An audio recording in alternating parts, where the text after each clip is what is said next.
My wife told me she wanted a divorce, plus the house, and said I couldn't afford a lawyer to fight her. I answered calmly, "You're right." She took it as surrender. A week later, in court, she watched the most notorious high-priced divorce attorney in the county sit down beside me. He didn't even look at her file at first, just looked at her and said, almost pleasantly, "He doesn't need to afford me. I'm his brother." Her name was Caroline. My name is Ethan. And the home she was trying to take wasn't just a property listing to me. It was the house I'd spent nearly a decade rebuilding into something that felt safe, something that felt permanent. Caroline didn't enter the conversation like someone ending a relationship. She entered it like someone closing a deal. It was a Tuesday night, ordinary in every way until it wasn't. We were in the living room, the lamp throwing warm light over the furniture we'd picked out together, and she slid a thick folder onto the coffee table like she was passing me a performance review. "It's done," she said. "I'm filing." No shaking voice, no damp eyes, no hesitating. Just a statement. I didn't touch the folder. I didn't need to. Caroline was the type who enjoyed hearing herself list the terms. She wanted the house, the one my late grandfather had helped me secure, with the down payment years ago, when Caroline and I were still playing the young couple game of optimism and renovations. She wanted most of our savings. She wanted spousal support for years. She presented it all as if she were being generous, by not asking for more. When she finished, she leaned back and watched my face, waiting for the panic. Then she added the part she'd been saving like a punchline. "Don't make this ugly, Ethan," she said, all faux sympathy. "Be realistic. You teach shop class. You don't have the money to fight me. My attorney will drain you before you even get a real hearing." It wasn't just that she wanted out. It was that she wanted me flattened on the way out. Crushed, exhausted, broke, and too tired to stand up again. I sat there for a long time, letting the quiet stretch until it turned uncomfortable. Then I gave her what she wanted, a mask of resignation. "You're right," I said. Her relief was immediate and disgusting. She smiled like she'd just won something she believed she deserved. "Good," she said, standing and smoothing her blouse. "You'll be served soon. Try to be mature about this." Then she walked away, already living in the future where she kept everything, and I disappeared. Here's what Caroline knew. She knew I didn't have a pile of money set aside for legal warfare. She knew I wasn't the kind of man who liked conflict. She also knew I had an older brother, and she knew, because she'd watched it happen, that my brother and I hadn't spoken in years. My brother's name is Adrian. Adrian isn't a teacher. Adrian is what people call when they're already losing and need to stop the bleeding. He's the kind of divorce attorney other attorneys talk about in lowered voices. Expensive, aggressive, methodical, the type who walks into a courtroom and changes the oxygen. And for 5 years, he'd been out of my life completely. We fell apart after our parents passed. It started with the house we grew up in, a small place outside Cedar Ridge, the kind of home that held every childhood memory in its walls. I wanted to keep it. Not because it made financial sense, but because it felt like the last real piece of my family. Adrian wanted to sell it. He didn't see a shrine. He saw an asset. We fought like two grieving men who didn't know where to put their pain. Words got said that don't unsay. Pride took over. Silence became the new normal. Caroline had seen the aftermath. She had built part of her plan on one assumption, that Adrian was gone for good. For 3 days after she dropped the folder on the table, I lived like someone underwater. I went to work, taught my classes, smiled when people spoke to me, then came home and stared at walls like they might explain how a marriage could turn into a hostile takeover. Caroline was right about one thing. I couldn't fight her the way she wanted. Not if she was planning to bury me in paperwork, motions, and endless fees until I signed whatever she put in front of me just to make the pain stop. On the 4th day, I hit the point where pride felt less like dignity and more like a disease. So, I did the thing I'd told myself I'd never do. I found Adrian's private number. My hand shook while the phone rang. I expected voicemail. I expected an assistant. I expected nothing. But on the second ring, he picked up. Yeah? I hadn't heard his voice in 5 years. It landed in my chest like a weight. Adrian, I said, and my own voice sounded small. It's Ethan. A pause so long my stomach twisted. Then, Ethan? It wasn't warm, but it wasn't cold either. What happened? He asked, and that was all it took. I told him everything. The folder. The demands. The way Caroline looked at me like a problem she'd solved. The smug little line she'd used to finish me off. You can't afford a lawyer. The silence on the other end turned heavy, dangerous, like a storm forming. She said that? He asked quietly. Yeah. Another beat. Okay, he said. When's the first appearance? I told him. The following Tuesday, at the Harrington County Courthouse downtown. I'll be there, he said. Then, in a tone that was pure older brother, one I hadn't heard since I was a kid with scraped knees, he added, Don't talk to her. Don't talk to her attorney. Don't sign anything. And then, just show up. We hung up. I sat there, heart pounding, feeling something I hadn't felt in days. Not confidence, not yet, but hope, sharp and terrifying. Caroline thought she'd disarmed me. She had no idea she'd backed me into the one corner where I still had a weapon. The morning of the hearing was gray and wet, rain slipping down the courthouse windows like the building itself was sweating. I walked in alone, exactly the way Caroline expected. I wore my one decent suit, the one that never quite fit right. It felt like a costume for a role I didn't want. The courtroom smelled like old wood, paper, and anxious breath. Caroline was already seated at the petitioner's table, polished and perfectly put together in a tailored suit that screamed confidence. Next to her sat her lawyer, Gordon Hale, a man with a practiced smirk and the posture of someone who enjoyed intimidation as a hobby. They were laughing quietly when I entered. Caroline looked up and her smile flickered into something like pity. She probably expected me to look shattered. I didn't give her that. I sat down at the respondent's table, placed my beat-up briefcase in front of me, and waited. Gordon Hale stood and strolled over like he owned the floor. Mr. Carter, he said, syrupy and loud enough for the room to hear. I assume you've reviewed the proposal. If you're ready to sign, we can make today painless. I'm waiting for counsel, I said. He laughed under his breath. Counsel? Sure?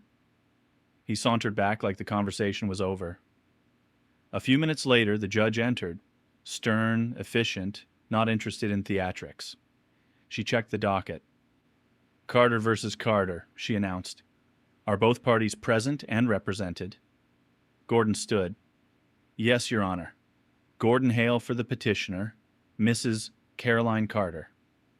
The judge's gaze moved to me. And the respondent. I opened my mouth, and the doors at the back of the courtroom swung open. The sound was deep enough to turn heads. Every lawyer, clerk, and bored spectator looked up at the same time. Adrian walked in like he was late to something important and mildly annoyed about it. He was in a dark suit that fit him like it had been designed for combat. His steps were unhurried, controlled. He carried a sleek leather briefcase that looked more expensive than my car. Whispers moved through the room in a wave. People recognized him. He ignored everyone. His eyes locked onto me. He crossed the aisle, placed a hand on my shoulder. Not heavy, just solid. And sat beside me. The briefcase hit the table with a clean, final click. I glanced at Caroline. Her face had gone still, like someone had pressed pause. The confidence was gone. The smugness evaporated. Her mouth parted slightly, disbelief written across her features. Gordon Hale looked even worse. The smirk was dead. His skin had paled. His posture shrank like he suddenly remembered he was not the biggest predator in the building. Adrian leaned toward me and murmured, almost casually, "Traffic was a nightmare." Then he straightened and addressed the judge. "Adrian Mercer," he said, voice calm and unmistakably authoritative, "representing the respondent, Mr. Ethan Carter." The judge's eyebrows lifted. The room's energy shifted, and then Adrian turned slowly, and looked directly at Caroline, not with anger, with something colder. He let the silence do the work, then spoke as if he were correcting a misunderstanding. "My client will not be accepting the proposed terms," he said. "Not now. Not ever." Caroline's lips moved, but no sound came out. Adrian glanced at Gordon Hale like a teacher looking at a student who'd cheated and expected to get away with it. Then he looked back at Caroline and delivered the line that rearranged her entire plan. "He doesn't need to afford me," Adrian said. "I'm his brother." From that moment on, it wasn't a divorce negotiation, it was damage control. For them. Adrian didn't ease into the fight. He started by rejecting every demand Caroline had made and filing a counter petition that painted her initial filing as predatory and calculated. He requested a full financial review, accounts, transfers, spending patterns, hidden debt, everything. Caroline's lawyer tried to argue it was excessive. Adrian spoke to the judge in a tone that made excessive sound like a joke. The judge granted it. Suddenly, Caroline wasn't the one controlling the narrative anymore. She was just a person with legal obligations and a growing sense of panic. Over the next several weeks, Adrian moved like a machine. He demanded records Caroline had never expected to be forced to produce. He scheduled depositions, not just Caroline's, but people around her. Friends, family, co-workers. The message was clear. You don't get to keep your secrets because you want to. Caroline tried to act confident at first. She told people Adrian was bluffing, that he was just trying to scare her. But Adrian doesn't bluff. The turning point came during the deposition of Caroline's closest friend, Mara. Mara came in prepared, loyal, defensive, determined to play dumb. Adrian didn't raise his voice once. He was polite, patient, almost friendly. And after hours of careful questions about trips, spending, dates, inconsistencies, he slid a packet of statements across the table. A credit card account I didn't know existed, a card tied to our finances, a trail of hotel bookings, luxury dinners, weekend getaways, boutique purchases. Adrian asked one question, soft as a knife. "Who is Caleb Rowe?" Mara flinched. I saw it even through the numbness. Adrian waited like time was on his side, because it was. Mara tried to dodge. Adrian calmly matched every dodge with a document. Eventually, under oath, Mara broke. Caleb Rowe was Caroline's affair partner. Not a fling, not a mistake, a relationship that had been running for well over a year. And suddenly, everything Caroline had done made sense.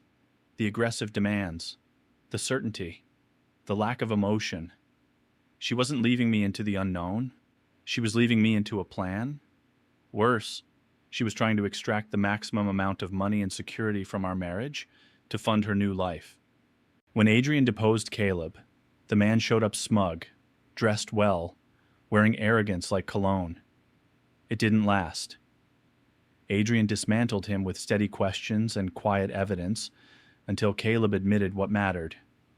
The affair, the coordination, the strategy. It had been discussed. How Caroline would push hard because I'd fold, because I was just a teacher, because I'd be too broke to fight. They had bet on my isolation. They were wrong. At that point, Caroline's case didn't just weaken, it collapsed. There were inconsistencies in her filings, financial omissions, statements that didn't match what the record showed. Her attorney called Adrian to propose a settlement. They were ready to walk away, suddenly eager for peace. Adrian's response was simple. "No," he said. "She doesn't get to walk away clean." Caroline wanted war when she thought I couldn't respond. Now she wanted mercy. Adrian didn't offer it. By the time the final court date arrived, it felt less like a trial and more like the end of a long, ugly lesson. Caroline sat at her table looking smaller than she'd ever looked at home. Her attorney looked exhausted. She wasn't wearing a victory suit anymore. Just something plain, like she'd finally realized confidence isn't armor when the other side has facts. The judge reviewed the documentation, the financial records, the expenditures connected to the affair, and the evidence that Caroline had attempted to manipulate the process. In the end, Caroline didn't get what she demanded. She didn't keep the house. Her push for long-term support was denied. And when Adrian presented proof that tens of thousands in marital funds had been spent on the affair, travel, gifts, hotels, meals, the court treated it exactly the way Caroline hadn't expected, as money that had to be accounted for. Caroline walked out with a fraction of what she'd tried to take, and she walked out carrying her own legal bills, her public embarrassment, and the reality that her plan had backfired spectacularly. Her affair partner disappeared quickly once the fallout arrived. Friends distanced themselves after being pulled into sworn testimony. Her upgrade turned out to be a mirage built on my savings and her arrogance. But the strangest outcome, the one I never predicted, had nothing to do with money. It was Adrian. A few weeks after everything was finalized, Adrian called me. "Meet me at the old place," he said, the childhood home outside Cedar Ridge. When I got there, he was sitting on the front steps like he used to, elbows on knees, staring at the yard like it still belonged to the past. We didn't talk about Caroline. We didn't talk about court. We talked about our father's terrible attempts at grilling, our mother's laugh, the stupid little things that still felt sharp, because they were real. After a while, Adrian exhaled and said, "I was wrong." I looked at him. "I made everything about value," he said, "and I forgot what this place actually was." I nodded, feeling the old anger loosen, finally. "I was wrong too," I admitted. "I held on to it so hard I pushed you away." We didn't solve 5 years in one conversation, but we started. We decided not to sell the house. Not yet. Maybe not ever. Instead, we started fixing it. Together. Porch boards. Paint. Little repairs that felt like stitches. Working beside him with tools in our hands.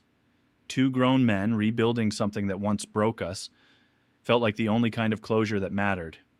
Caroline's final insult had been that I couldn't afford a lawyer. Her greed, her certainty that I was alone, that was the pressure that finally forced me to swallow pride and call my brother. She tried to take everything from me. Instead, she gave me back the one thing I thought I'd lost for good: family. And standing there now with my home still mine and my brother beside me, I realized something that felt almost like peace. I didn't end up with nothing. I ended up with what actually mattered.